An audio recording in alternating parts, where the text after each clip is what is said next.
Etifeddiaeth. Cawsom wlad i'w chadw, darn o dir yn dyst yn bod wedi mynnu byw. Cawsom genedl o genhedlaeth i genhedlaeth ac anadlu'n hanes ni'n hunain. A chawsom iaith arna cheisiem hi, oherwydd ei has oedd yn y pridd eisoes a'i grym aniddi ger y mynyddoedd. Troesom yn tir yn simneuau tân a phlannu coed a pheilonau cadarn lle nad oedd llyn.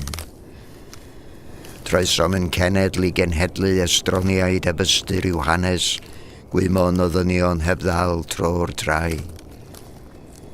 A throesom iaith yr oesau, yn iaith yn cywilydd ni. Ystriwch, a oes di hareb a ddwyd y gwirionedd hwn.